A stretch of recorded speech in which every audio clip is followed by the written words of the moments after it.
అమ్మవారి యొక్క కృపచేత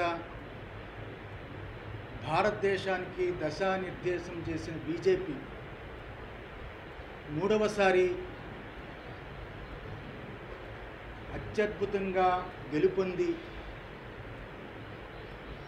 కాశీ, అయోధ్య, అలాగే ఉజ్జయిని అనేక క్షేత్రాల్ని, అలాగే ఉత్తరాది అంతా గొప్ప రోడ్లు, కేదారు, బద్రీ, గంగోత్రి ప్రాంతాల్లో భక్తులు బాగా ప్రశాంతంగా వెళ్ళేటట్టు వెడల్పమైన రోడ్లు ఏర్పాట్లు చేసిన మోడీ మూడవసారి నిన్న రాత్రి ప్రమాణ స్వీకారం చేయడం మాకు చాలా ఆనందం వేసింది. ఆ రకంగానే మోడీ గారు ప్రమాణ స్వీకారం తరువాత ఈ రాష్ట్రంలో చంద్రబాబు నాయుడు గారు, అలాగే పవన్ కళ్యాణ్ గారు, మోడీ ఈ కూటమి ఏదైతే ఉందో ఆ కూటమి ప్రమాణ స్వీకారం ముందుగా ఈ ప్రెస్ మీట్ పెట్టాలి అనే ఉద్దేశం చేత మేము ఏర్పాటు చేశాము. మాకు ఆనందకర విషయం ఏమిటంటే నిన్న క్యాబినెట్లో నేను పుట్టేది శ్రీకాకుళం జిల్లా, శ్రీకాకుళం ప్రాంతం. మాకు ఎర్రన్నాయుడికి చాలా సంబంధాలు ఉండేవి. ఆయన ఇంటికి చాలాసార్లు వెళ్ళాము. ఆయన కూతురు పెళ్ళికి కూడా రాజమండ్రిలో జరిగితే మేము వెళ్ళాము. వారికి మేమంటే అపారమైన ప్రాణం. మొదటిసారి ఎంపీగా అబ్బాయి గెలిచిన తర్వాత, గెలవక ముందు అరసవెల్లిలో ఆయన ఆశీర్వదించడం కూడా జరిగింది రామ్మోహన్ నాయుడిని.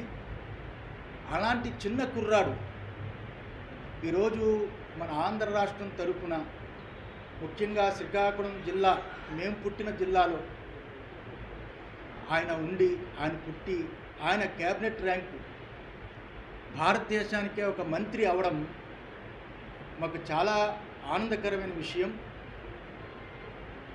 అంత గొప్ప అదృష్టాన్ని పొందాడు అంటే రామ్మోహన్ నాయుడు, చంద్రబాబు నాయుడే కారణం. చంద్రబాబు నాయుడు అతన్ని ప్రపోజ్ చేసి మంత్రిగా చేయడం చాలా ఆనందదాయకం. ఆ రకంగానే రేపు 12వ తారీఖు బహుశా 11:27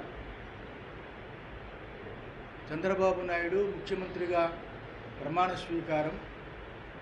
చాలా అత్యద్భుతమైన ముహూర్తము, సింహలగ్నము, చాలా బ్రహ్మాండమైన ముహూర్తము. ఆయన ఈ రాష్ట్రాన్ని, ముఖ్యంగా దేవాదాయ ధర్మాదాయ శాఖ, టీటీడీ ఈ వ్యవస్థల్ని చాలా గొప్పగా పరిపాలించాలి. ఈ రాష్ట్ర ప్రజలకి, ఈ భక్తులకి చాలా భాగ్యమైన పరిపాలన అన్నట్టుగా చంద్రబాబు నాయుడు గారు, లోకేష్ గారు, అలాగే పవన్, వీళ్ళందరూ ప్రజలకి నచ్చేటట్టుగా పరిపాలించాలని మనస్ఫూర్తిగా ఆశీర్వదిస్తూ, చంద్రబాబు నాయుడు గారు చాలా కాలం రాజకీయాల్లో అనుభవజ్ఞుడు, 3 పర్యాయాలు ముఖ్యమంత్రిగా చేసిన వ్యక్తి, సెంట్రల్తో చాలా సంబంధాలు ఉన్నవారు. ఇప్పుడున్న ఈ క్లిష్ట పరిస్థితిలో ఉన్న ఆంధ్ర రాష్ట్రాన్ని రక్షించి ఆర్థికంగా చాలా గొప్పగా చేయగలరని భగవంతుడిని కోరుతున్నాము. ఆ రకంగానే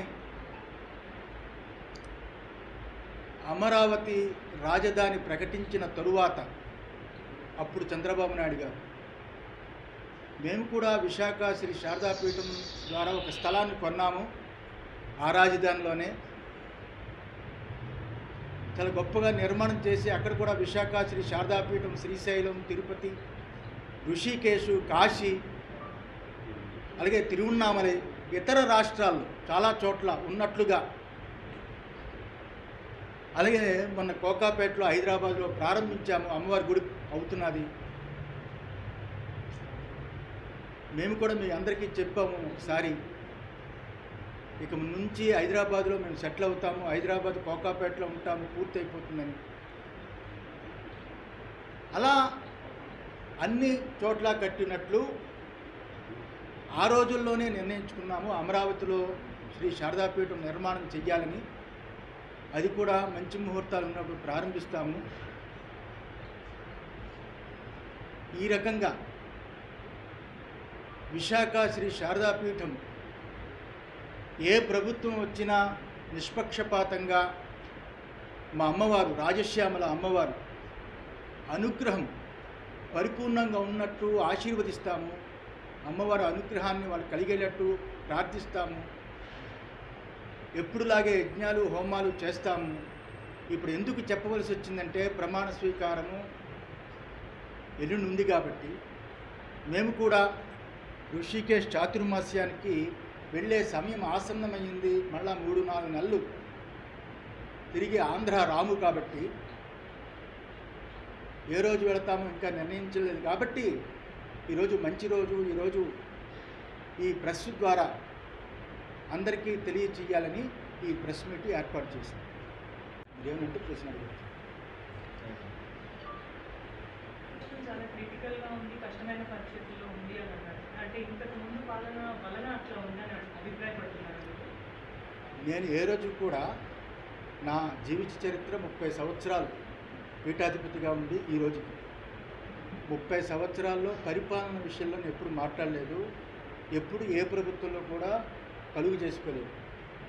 ఆ రోజుల్లో చంద్రబాబు నాయుడు గవర్నమెంట్ చూశాను, కొత్తగా వచ్చిన రోజుల్లో. తర్వాత రాజశేఖర రెడ్డి గవర్నమెంట్ చూశాను, కిరణ్ కుమార్ రెడ్డి, రోసయ్య, మళ్ళా చంద్రబాబు, మళ్ళా జగన్మోహన్ రెడ్డి. ఏ పరిపాలనలో కూడా నేను పరిపాలన విధానంలో ఎప్పుడు కూడా తలదూర్చలేదు. ఇది మీరు గుర్తుపెట్టుకోవాలి. నేను దేవాదాయ ధర్మాదాయ శాఖ టీటీడీ వరకే పరిమితమై, ముఖ్యంగా ముహూర్తాలు నాకు అదృష్టమో దురదృష్టమో తెలియదు, కానీ తెలిసిన దాన్ని ఉన్నది ఉన్నట్టుగా డైరెక్ట్గా చెప్పడం అలవాటు, లౌక్యం పెట్టడం తెలియదు. ఎప్పుడు కూడా అలా తప్పులుంటే చెప్పడమే అలవాటు. ఉదాహరణకి శ్రీశైలం ఏదైతే ఉందో ఆ శ్రీశైలం కుంభాభిషేకం చెయ్యొద్దని చెప్పింది నేను, దక్షిణాయనంలో చేయకూడదు అని ఆపింది నేను జగన్మోహన్ రెడ్డి గవర్నమెంట్లో. ఆపితే కోర్టుని మేనేజ్ చేసి ఉత్తరాయణం వచ్చింది కదా చేశారు. మాఘమాసం ఉత్తరనాసహ అని ఉంది ఆగమంలో, శైవాగమంలో. మాఘమాసంలో శైవాగమంలో శ్రీశైలం కుంభాభిషేకం చేయకూడదని ఉంది. అది